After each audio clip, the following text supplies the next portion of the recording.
The girl lived in a small, dimly lit house at the edge of the village, where the sun barely touched the yard during early mornings.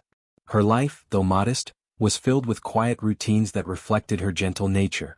Every day began with the soft chirping of birds outside her window, and she would rise with a sense of purpose, tending to the small garden her father had once planted and preparing simple meals for the family.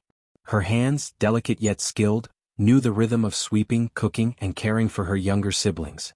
Though life was humble, it was rich in simple joys: the scent of fresh bread baking, the laughter of children playing in the dirt, and the calm, steady presence of a father who had always treated her with kindness and warmth. She was known in the village as a kind-hearted and modest girl. When neighbors passed by, she greeted them with a soft smile and a gentle bow. Her eyes, bright and attentive, revealed her compassion, and many villagers admired her patience and humility. She was always ready to lend a hand, whether it was helping an elderly neighbor carry firewood or comforting a crying child. This reputation made her beloved among the villagers, yet it also sowed the seeds of envy in those with colder hearts, particularly within her own household. Despite the affection she gave freely, she was careful not to expect much in return, understanding that life could be harsh and that kindness often went unnoticed by those who were ungrateful. Her family dynamic was delicate and complex. Her father, a man of quiet authority, respected her individuality and cherished her gentle spirit. He had always encouraged her curiosity, allowing her to learn and grow without the harsh restrictions that some children faced. The father's presence was a pillar of safety and warmth in her otherwise challenging world. In contrast, her stepfather was a different presence entirely: stern, calculating, and increasingly intolerant of anything he deemed a challenge to his control. His demeanor shifted subtly from day to day, sometimes calm and watchful, other times cold and oppressive. Small incidents, harsh words over minor mistakes, an unnecessary glare for asking a simple question, hinted at the cruelty that simmered beneath his surface. It was as if he measured her every action, waiting for a reason to exert dominance, to remind her that she was under his authority. The girl's interactions with her stepfather were always careful. She had learned early on to avoid conflict, speaking softly and moving with cautious grace to escape his wrath. Yet even as she followed his strictures, she noticed subtle signs of his growing discontent. Her father's gentle guidance could not always shield her. She had begun to recognize the tension that coiled in the household, a silent storm waiting for the right moment to strike. The girl's instincts, sharpened by years of navigating the delicate balance of familial dynamics, alerted her to potential danger, yet she did not let fear dominate her thoughts. Instead, she carried on, performing her chores, caring for her siblings, and maintaining a quiet dignity that set her apart from those who yielded to anger and cruelty. Even among the other family members, she found both solace and sorrow. Her younger siblings adored her, following her with trust and affection, often seeking comfort in her presence when the stepfather's temper flared. They too were innocent, unaware of the growing tension that threatened the fragile peace in the household.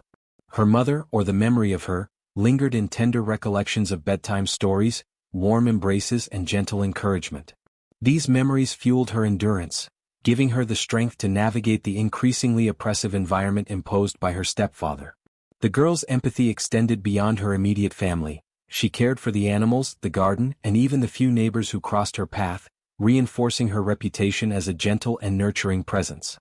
Despite the serenity she cultivated, the household was a place where unease grew quietly. The stepfather's controlling nature became more apparent with each passing day. He monitored the girl's every movement, questioning her motives for the simplest actions, and instilling a subtle sense of fear.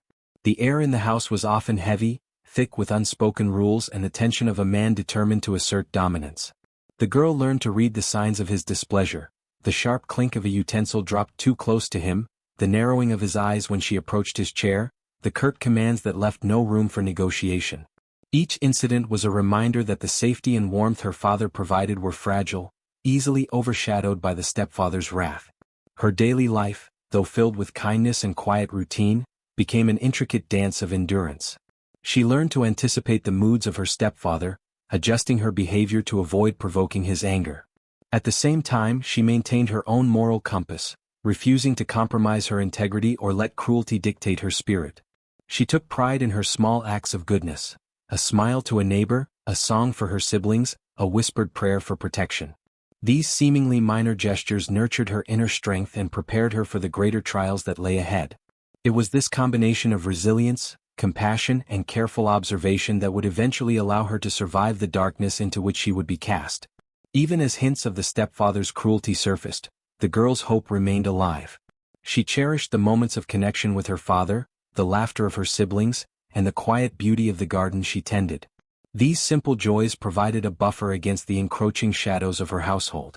They reminded her that no matter how oppressive the stepfather's control became, there were elements of life untouched by cruelty: love, kindness, and the quiet strength of a pure heart. She carried these truths within her, unknowingly preparing herself for the ordeal to come, for the days she would be confined in darkness, and for the mystical forces that would eventually respond to her suffering.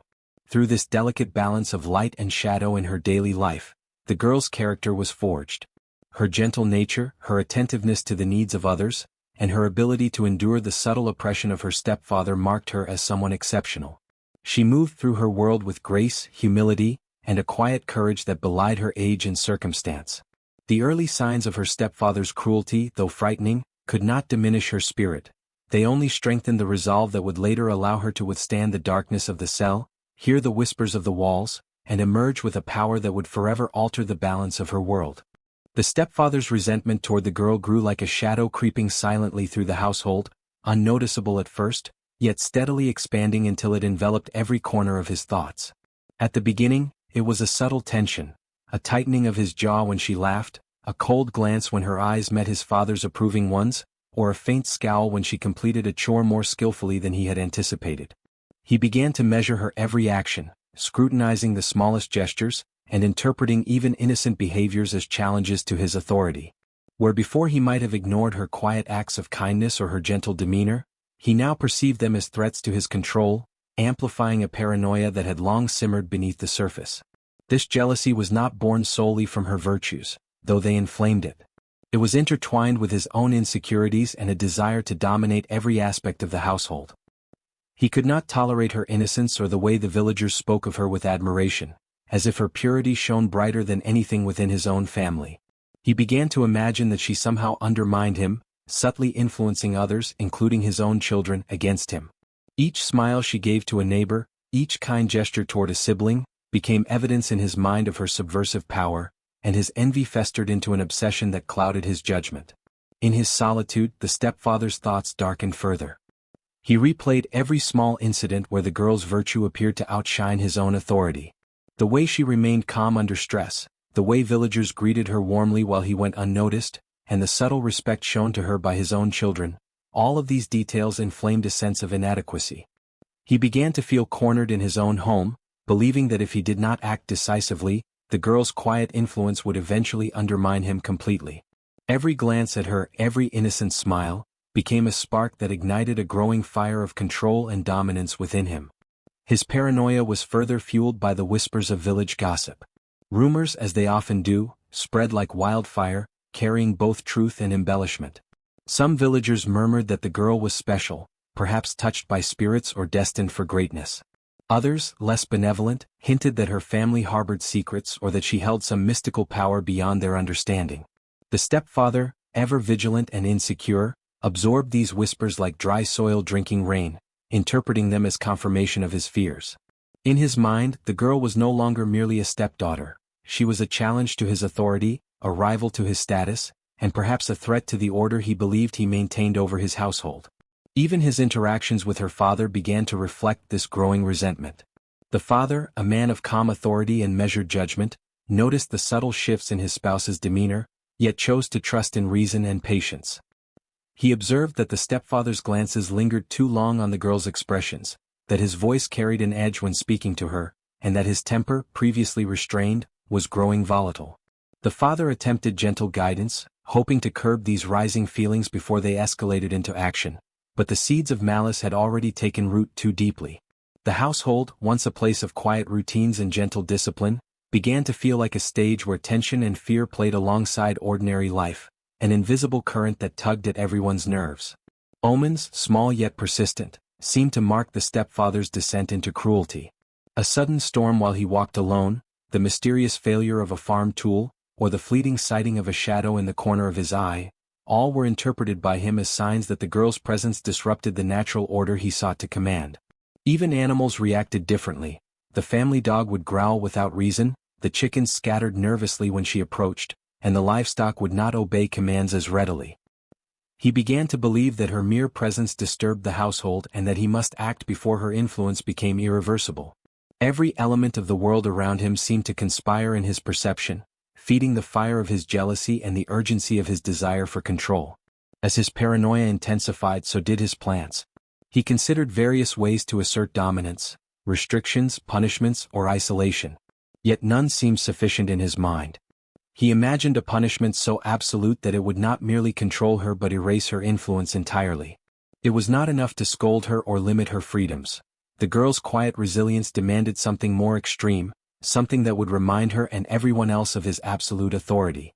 In private, he sketched scenarios in his mind, turning them over repeatedly, each more elaborate than the last. The seed of imprisonment was planted here, nurtured by envy, fear, and a misguided sense of necessity.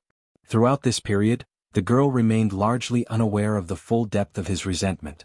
She noticed tension in his voice and occasional harsh words, but her instinctive kindness led her to attribute them to frustration or fatigue rather than a brewing storm of malice. She continued to carry out her daily routines with diligence and care, tending to her duties and maintaining her quiet dignity. Yet the subtle signs, the narrowed eyes, the sharp commands, the restless pacing, were all harbingers of what was to come. Her gentle spirit, which drew admiration from the village, simultaneously provoked fear and envy in the one who sought to dominate her. In essence, the stepfather's growing resentment was a perfect storm of jealousy, paranoia, and the desire for absolute control. It was a darkness that slowly suffused the household, touching every corner with suspicion and ill intent. The stage was set for his cruelty to manifest fully, and the ominous signs in the village, whispers, omens, and minor disturbances, only confirmed his belief that extreme action was necessary. The girl, innocent and unaware, was destined to face a trial that would test the limits of her endurance, patience, and resilience. It was in this crucible of malice and envy that the true story of courage, mystical protection, and eventual justice would begin to unfold. The stepfather's plan had been brewing for weeks, his resentment festering into a calculated cruelty. One evening, when the house was cloaked in the dim light of dusk and the children were settled for the night, he seized his opportunity. He called the girl to the back of the house under the pretense of discussing chores and responsibilities. Her heart, though wary, trusted him in small ways, unaware that this would be the moment her life would change in a profound and terrifying manner. The moment she stepped into the narrow corridor leading to the cellar, the air thickened, heavy with the unspoken threat she could feel but not yet name. Her stepfather's expression was unreadable, a mask of cold resolve that revealed none of the rage bubbling beneath. The cell itself was a small, suffocating space, carved into the earth beneath the house. Its walls were rough and cold, damp with moisture that seeped from the soil and stone. The air smelled of mildew, and the faint echo of dripping water made the room seem alive with quiet menace. There was barely enough space for her to sit or lie down comfortably, and the ceiling pressed low enough to make her bend her head, as though the very structure sought to dominate her. A single narrow slit near the ceiling allowed a sliver of light, but it was too high for her to reach and too faint to provide warmth. The cell exuded a sense of isolation, a place designed not merely to contain but to break the spirit of anyone forced inside.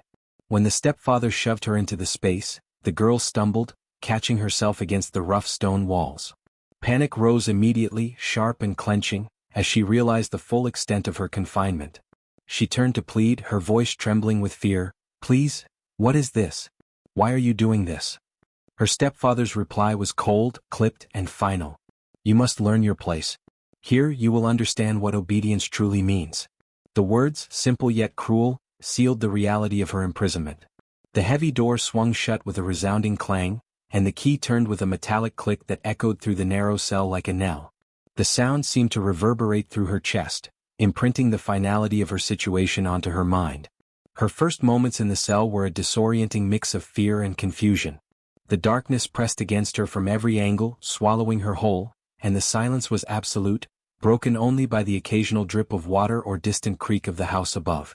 She pressed her hands against the walls, hoping to find a crack or hidden passage, some tiny escape that might offer reprieve, but the stone was unyielding. Every instinct screamed at her to run, to cry out, to demand release, yet the weight of the door and the cold authority of the lock rendered her powerless. She sank to the floor, her back against the damp wall, trying to gather her thoughts, to make sense of a punishment that seemed both disproportionate and incomprehensible. As hours passed, the girl's mind raced. She tried every argument she could summon, imagining that reason might sway her stepfather. She whispered apologies into the darkness, offering explanations for perceived wrongs she had not committed. "I have done nothing to deserve this," she murmured, voice trembling, eyes brimming with tears. "Please, Father, hear me." But the darkness provided no response. The stone walls absorbed her pleas without acknowledgement, and the only sounds were the soft echoes of her own voice bouncing back at her. The sense of abandonment was profound, a crushing isolation that made the room seem even smaller and more suffocating with each passing moment. With each hour, the cell became a place of reflection and terror. The girl's initial shock gave way to an acute awareness of her vulnerability. She noted the chill that crept through the floorboards and walls, the dampness that clung to her skin, and the subtle sounds of the earth shifting around her. Yet even as fear threatened to consume her, a small flame of resolve burned within her. She realized that to survive she would need patience, courage, and a faith in some higher justice, whether divine or mystical. She pressed her palms to the cold stone, feeling the rough texture bite into her skin, and whispered quiet prayers for protection, for guidance, and for the strength to endure. The silence of the cell was oppressive, an almost tangible force that seemed to press in from all sides. It amplified every sound, the distant footsteps above, the rustle of animals outside, even her own heartbeat, which thudded like a drum in her ears. Time seemed distorted, moments stretched into eternities, and the boundary between day and night blurred in the darkness. She closed her eyes, trying to conserve strength, imagining sunlight and warmth, the gentle laughter of her siblings and the comforting voice of her father. These memories became her lifeline, tethering her to a world beyond the stone walls and the cruel intention that had confined her. In the midst of despair, she began to notice subtle signs that the cell was not entirely lifeless. A faint draft seemed to carry a whisper of air, almost like a soft voice brushing against her cheek. Shadows shifted in ways that did not entirely correspond with the movement of the flickering light from above. Though she could not fully comprehend them, these small anomalies offered a glimmer of hope, suggesting that she was not entirely abandoned. Whether by spirits, ancestors, or the latent magic of the world around her, there was a sense that the cell might be more than just a prison, that it might eventually play a role in her survival and eventual triumph. By the time the first night fully settled, the girl had transitioned from panic to quiet endurance. Her fear remained, sharp and insistent, but it was tempered by a growing determination. She accepted, in a fragile way, the reality of her confinement while holding on to the hope that darkness could not contain her spirit forever. The cell, intended to crush her, instead became a crucible in which her resilience began to form, tempered by the cold, rough walls and the suffocating silence. Though abandoned in the eyes of her stepfather, she was not without inner strength, a force that would soon awaken and challenge the very cruelty that sought to imprison her. The darkness of the cell pressed down on her like a living weight, dense and suffocating, curling around every inch of her body and mind. Each breath seemed heavier than the last, each movement amplified by the cold, damp stone walls that confined her. The absence of light was disorienting. Her eyes strained against the shadows, searching for shapes and contours that were not there. Her limbs ached from the hardness of the floor, her back sore from leaning against the rough stone, and her fingers cramped as they grasped at the cold, unyielding walls. The chill settled into her bones, and she shivered uncontrollably, each tremor a reminder of the cruel reality she faced. Hunger and thirst were subtle, gnawing pains that reminded her of her humanity, the body's insistence on sustenance even when the spirit yearned for freedom. As she sank deeper into the isolation, her mind became a whirlwind of thoughts, memories and fears. She thought of her father, gentle and steadfast, who had once encouraged her curiosity and praised her diligence. She remembered the warmth of her younger siblings, their laughter like sunlight breaking through clouds, and the quiet moments shared in the garden, tending to plants and whispering dreams into the soft earth. Each memory was both a comfort and a torment, a reminder of what she had lost, of the life she had been wrenched away from, and of the freedom that seemed impossibly distant. The pain of separation gnawed at her heart, threatening to overwhelm the small flicker of hope she clung to so desperately. Loneliness in the cell was absolute, a silence so profound that it seemed almost physical, pressing against her ears and chest, filling every empty space. She called out once or twice, her voice trembling, but the echo returned to her like a cruel mimicry, amplifying her despair rather than easing it. The realization that no one would come, that no one might hear her pleas, settled over her like a suffocating shroud. Tears ran freely down her face, carving warm tracks against her cold, clammy skin, but they were private, unseen by anyone, and offered no relief from the oppressive solitude. Every sob, every heartbeat, every small movement was magnified in the silence, creating a symphony of anguish that played relentlessly in her mind. As the hours stretched into days, the mental struggle became as painful as the physical confinement. She grappled with fear, anger, and confusion, trying to understand why her stepfather had done this, why cruelty could be so absolute, and why she, gentle and innocent, was singled out for such punishment. Her thoughts oscillated between self-recrimination and the need to maintain her dignity.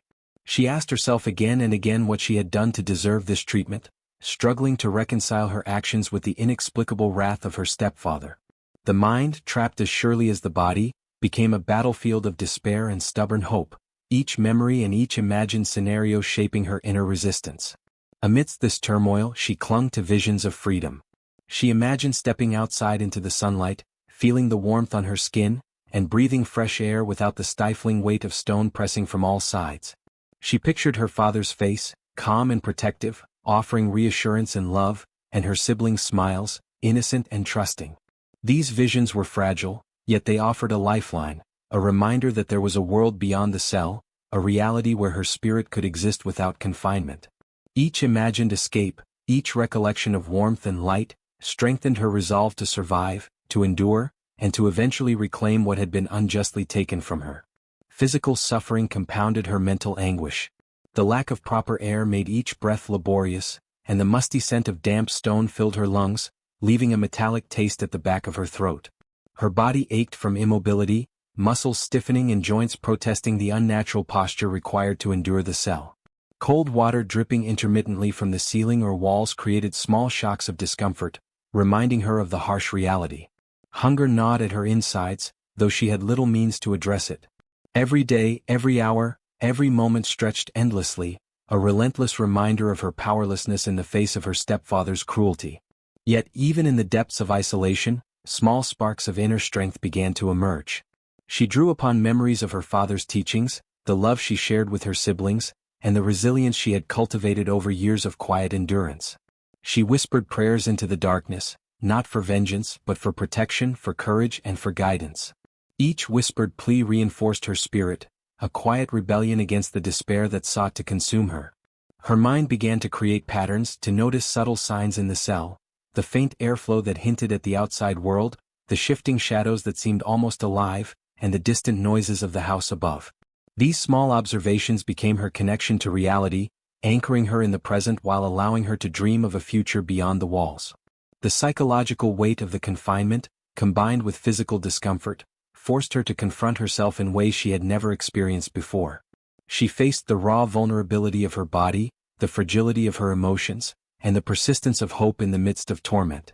Every thought of escape, every meditation on freedom, and every memory of kindness became tools to endure the suffering imposed upon her. Her spirit, though tested to its limits, refused to break. Even in utter darkness, the girl began to recognize the resilience within her, a strength that could not be chained, a will that the walls could not contain. Through this prolonged isolation, the girl's awareness expanded beyond fear and pain.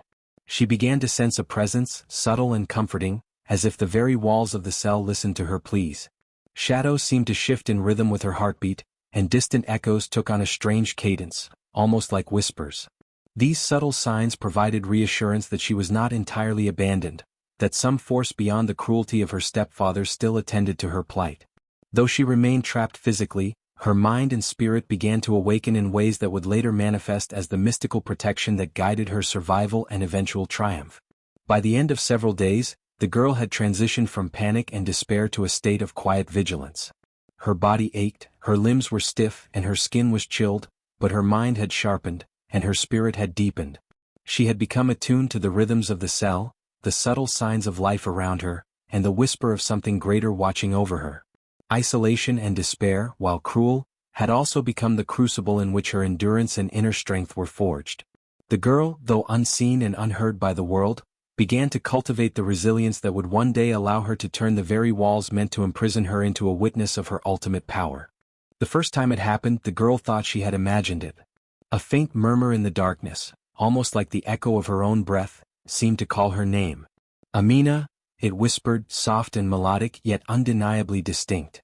She froze, her heart hammering against her ribs, convinced that the mind could play tricks when faced with prolonged isolation. But the whisper came again, clearer this time, carrying a rhythm and cadence that felt deliberate, almost sentient. The walls themselves, cold and unyielding, seemed to vibrate with life, resonating with her presence as if they had been waiting for her all along. Fear and wonder collided within her, an intoxicating mixture of terror and awe that made her shiver from head to toe. At first, the girl tried to dismiss the phenomenon. "It is just my mind, exhausted and lonely," she whispered to herself, pressing her hands against the damp stone, hoping to ground herself in reason. But the walls would not relent. With each passing hour, the murmur grew stronger, forming words that were almost intelligible, phrases that seemed to acknowledge her suffering and her endurance. "Do not despair, you are seen, you are protected," they seemed to say, though the syllables shimmered at the edge of perception, like wind through a hollow reed.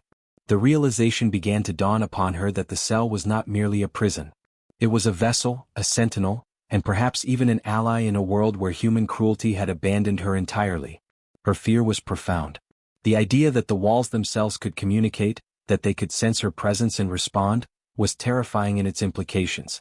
She pressed her body against the stone, trembling, listening intently as the whispers coiled around her mind like soft tendrils. Every shift of the wall, every subtle vibration beneath her fingertips, was imbued with a strange life. She began to notice that when she moved or spoke, the whispering adjusted, almost as if the cell itself was acknowledging her existence. It was no longer a place of mere punishment. It had become a living, breathing entity, attuned to her very being, shaping her perception of reality, and offering the faintest glimmer of hope in the oppressive darkness. Over time, her initial terror gave way to wonder. She discovered patterns in the whispers, small rhythms that synchronized with her heartbeat and breaths. Sometimes they seemed to respond to her emotions, a soft pulse of reassurance when she wept, a subtle vibration of encouragement when she mustered courage. The walls seemed to cradle her consciousness, holding her in a space that was simultaneously confining and protective.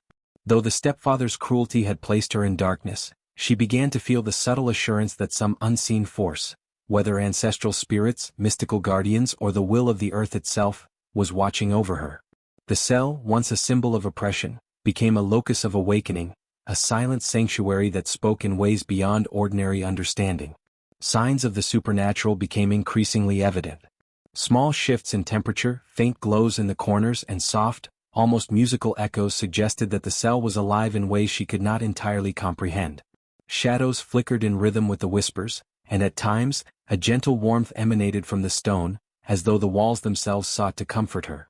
The girl began to respond instinctively, whispering her thoughts and fears aloud, offering them to the cell as if it were a confidant. To her astonishment, the whispers answered in subtle ways, providing reassurance, guidance, and an unspoken promise that she was not alone, that her suffering was witnessed, and that justice or redemption would come in time. Her fear gradually shifted into cautious hope. She began to see the cell as a teacher, a guide, and a source of hidden strength. It was as though the walls absorbed her pain, transforming it into a quiet power that lingered around her. The whispers carried encouragement, urging patience, fortitude, and resilience. Each uttered name, each word of solace, was a reminder that her life and spirit were valuable, that cruelty could not extinguish her essence, and that she had allies beyond the human realm. This revelation began to change her perception of the confinement. No longer a place designed solely for torment, the cell was a crucible for growth, nurturing her inner strength in ways the stepfather could never understand. Physical signs reinforced her growing belief in the cell's vitality. Dust and small pebbles seemed to shift in response to her movements, faint lines of condensation formed patterns along the stone that resembled ancient symbols, and the air carried an almost imperceptible fragrance, earthy yet sweet, that seemed to invigorate her despite hunger and cold. She realized that these phenomena were not random, they were manifestations of a protective force entwined with the cell, affirming that her suffering was observed and that the world, mystical or natural, was in some measure conspiring to sustain her. The interplay of fear, wonder, and hope coalesced into a steady inner resolve that fortified her against despair. As days passed, she began to anticipate the whispers, recognizing their rhythm and tone as distinctly comforting. They became a form of communication, guiding her thoughts and actions in subtle ways. When exhaustion threatened to overwhelm her, the walls seemed to respond, pulsing with gentle vibrations that invigorated her. When fear clawed at her courage, the murmurs shifted, becoming more insistent and protective. In these moments, she realized that the cell had transformed from a prison into an instrument of empowerment. What was meant to break her spirit instead nurtured it, channeling her endurance and resilience into a quiet yet unshakable strength. By the end of her first week within the dark cell, the girl had fully internalized the presence of the whispering walls. They were no longer a mystery to fear but a companion in her suffering, a reminder that the universe, whether through spirits, magic, or some hidden power, had taken notice of her plight. Her mind and spirit had adapted, learning to listen and respond, to draw comfort and courage from a source beyond human comprehension. In the oppressive silence of the cell, amidst fear and despair, she discovered a remarkable truth. Even in isolation, even in cruelty, there exists a power capable of guiding, protecting, and ultimately liberating the innocent. The walls spoke, and she began to understand that they would not remain silent until justice was served, and until the darkness imposed by her stepfather had been challenged and overcome. The stepfather had always prided himself on control. His house, his family, even the smallest details of village affairs, all bent to his will, or so he believed. But the night after he locked his stepdaughter away, a subtle unease began to creep into his consciousness. At first it was little things, a soft echo that seemed too deliberate, a shadow moving where none should exist, or the faintest vibration beneath his feet when he walked near the locked cell. He dismissed them at first, attributing them to wind, fatigue, or the mind's tendency to imagine threats when guilt lingers. Yet, as the hours stretched into days, these occurrences became impossible to ignore. It began with sounds that defied explanation. From the locked cell came soft murmurs that seemed to carry beyond its stone walls. At times, it was her name, whispered in tones so precise and clear that even his seasoned ears could not dismiss it as coincidence. The sound reverberated through the hallways of the house, curling around corners and slipping beneath closed doors. The stepfather would stand rigid, listening, certain that it was someone else or a trick of the night, yet no one was there. When he attempted to confront the source, the house remained unervingly silent, save for the echo of whispers that now seemed to mock his authority. Shadows began to behave oddly. In the flickering light of lanterns, he noticed movements that had no origin. Doors cast silhouettes that stretched unnaturally, and the corners of rooms seemed alive, bending and flickering like smoke. He would approach a corner, expecting it to resolve into nothing, only to find it shifting again, taunting his perception. The stepfather's mind, once sharp and commanding, began to tremble under the weight of uncertainty. His instincts, honed by years of dominance and intimidation, were failing him, replaced by creeping doubt and fear. He had sought to break the girl through confinement, yet it now felt as if some unseen force was retaliating, bending reality around him in subtle, disconcerting ways. The disturbances began affecting his daily routines. Tasks that had once been trivial now demanded intense focus, yet even then, errors crept in. His meals went cold on the table, his words slipped in conversation, and simple commands issued to household staff were met with confusion or hesitation. The stepfather began suspecting everyone, servants, neighbors, even the air itself, as conspirators in some grand plot against him. His paranoia grew, consuming every thought. The fear that he could no longer command his home, that the girl's spirit might somehow defy him even in her imprisonment, gnawed at his pride. For the first time he realized that cruelty could produce forces beyond his control. Word of the strange occurrences spread quietly among the villagers. The stepfather, a man once respected and feared, now found himself the subject of whispered conversations. Some claimed to have heard odd noises emanating from his home, or seen faint lights flicker behind windows that should have remained dark. Others spoke of an aura of dread that had begun to surround him, a sensation so palpable that even the bravest could not ignore it. The villagers, once cautious of his temper and authority, began to murmur about his declining mental state, carefully crafting tales that balanced truth with speculation. Rumors multiplied rapidly, each one eroding the aura of invincibility he had cultivated over the years. The stepfather's nights became sleepless, haunted by the sounds of whispers and the shifting shadows that seemed to dance mockingly around him. Sleep, when it came, was shallow and restless, plagued by dreams in which the walls of the house expanded and contracted like living beings, echoing with the girl's cries and laughter in equal measure. He would wake in cold sweats, certain that unseen eyes were upon him, and the weight of his own guilt pressed down relentlessly.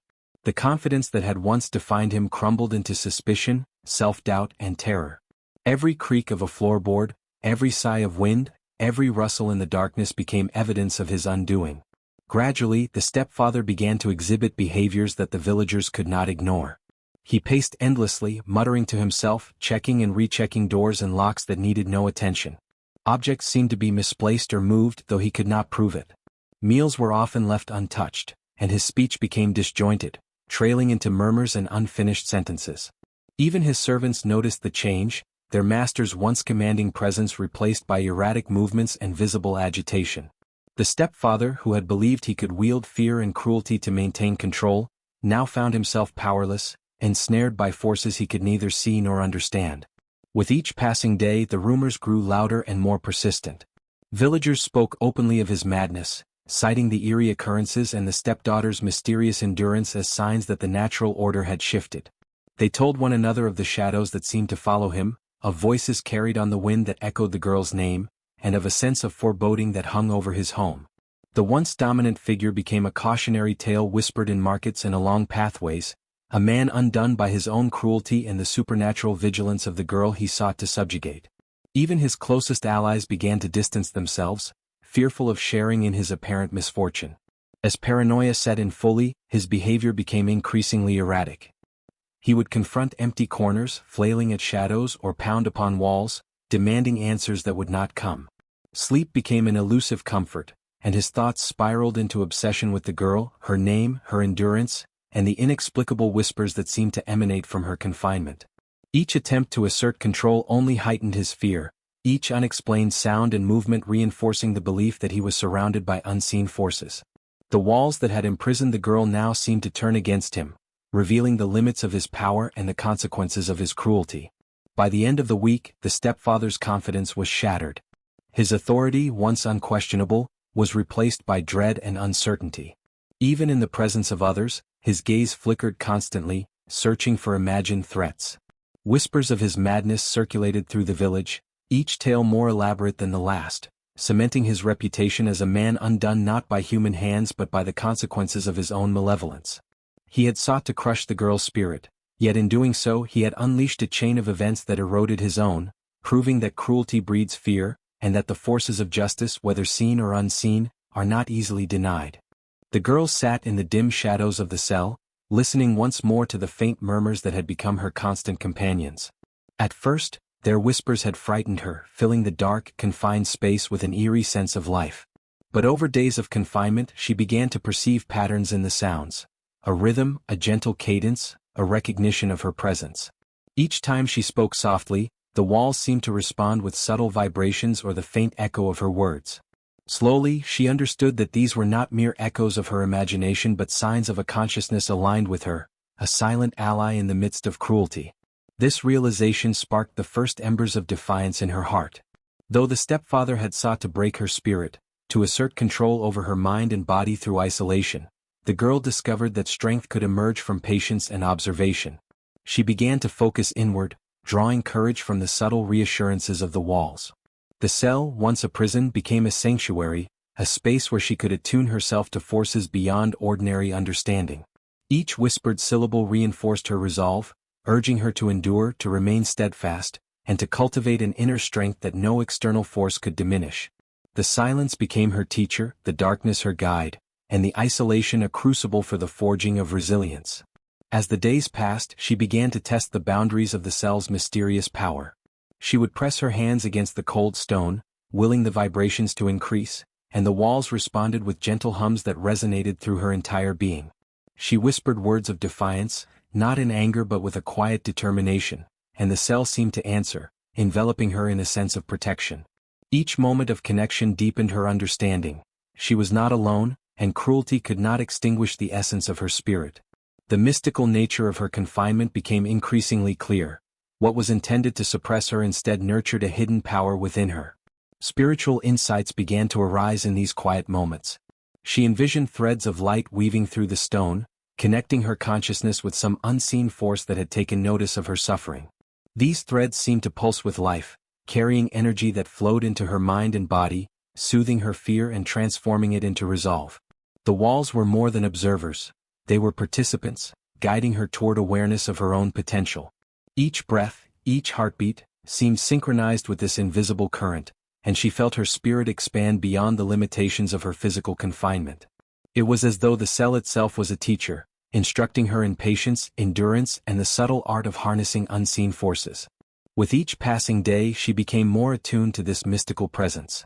She began to meditate silently, focusing on the vibrations and murmurs of the walls, letting their rhythms synchronize with her inner thoughts. The whispers conveyed messages of caution, hope, and empowerment. At times she experienced visions, brief flashes of light, shifting shadows forming shapes that resembled protective symbols, and fleeting glimpses of figures who seemed to watch over her. These moments were fleeting yet powerful, reinforcing the idea that her suffering was witnessed, acknowledged, and transformed into a source of spiritual insight. She began to perceive the stepfather not as an omnipotent oppressor, but as a flawed human whose actions had set forces into motion beyond his comprehension. Her silent defiance manifested not in loud protest but in subtle acts of will. She refused to yield to despair, maintained her dignity in thought and spirit, and cultivated an awareness that every moment of suffering could be transmuted into inner strength.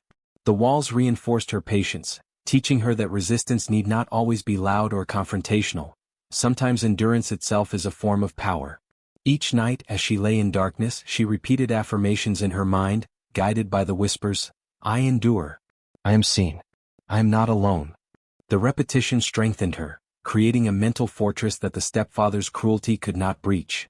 Her understanding deepened when she noticed that the cell seemed to respond more vividly when she embraced her courage. The vibrations became stronger, the murmurs more insistent, and faint traces of light began to appear along the stone, as if affirming her awakening. The girl realized that the power was not confined to the walls themselves, it was intertwined with her own spirit.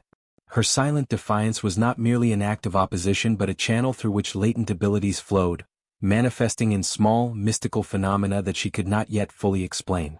The whispers encouraged her, guiding her to recognize that endurance and faith in the unseen were just as potent as overt action. Through these experiences, the girl's perception of time and space transformed. The walls, once oppressive and limiting, now seemed expansive, containing within them the echoes of ancestral wisdom and mystical guardianship. She felt a connection to forces larger than her immediate suffering, sensing that her endurance was acknowledged by realms beyond the physical. These insights strengthened her resolve, shaping her into a figure of silent power, one whose resilience could neither be measured nor broken by cruelty alone. She began to understand that the stepfather's actions had inadvertently awakened a strength within her that could not be contained, a force aligned with justice, patience, and enduring spirit. By the end of this period of reflection and quiet defiance, the girl had transformed internally. Fear and despair had been replaced with awareness, courage, and an understanding of her own mystical connection to the world around her. She recognized that the stepfather's attempts at domination were futile against the power of endurance, insight, and inner strength. The walls had become her allies, teaching her that silence, patience, and resilience are themselves formidable weapons. She no longer felt the oppressive weight of isolation. Instead, she embraced the solitude as a crucible of empowerment, where spiritual growth and mystical insight flourished in harmony with her determination. In these silent hours she discovered a profound truth. Power is not only in action but in presence, in the quiet cultivation of strength, and in the recognition that unseen forces respond to virtue and endurance. Her defiance was not marked by noise or rebellion but by the steadfast nurturing of her spirit, the acknowledgement of her own resilience, and the deep understanding that even in the darkest confinement she was not alone. The walls whispered and she listened. In that listening she found courage, insight, and the unshakable foundation of her eventual triumph. The stepfather's descent into madness began subtly, almost imperceptibly at first. A flicker of doubt here, a momentary hesitation there, but as the days passed, those small fissures in his mind widened into a chasm of obsession and terror. Each creak of the floorboards, each sigh of the wind, seemed amplified into a personal affront, a signal that the girl he had sought to subdue was somehow asserting her presence beyond the walls of her confinement. No longer did he sleep peacefully. Each night was haunted by imagined movements in the darkness, whispers echoing her name with a clarity that mocked his authority. Initially he dismissed the sounds as tricks of the mind, the aftereffects of guilt gnawing at his conscience. Yet the hallucinations grew more vivid. In candlelit rooms, he saw fleeting shadows resembling the girl's figure gliding across walls, always just beyond reach. He could hear the faintest murmur of her voice carried by the wind outside his window, whispering, calling, laughing in ways that set his teeth on edge.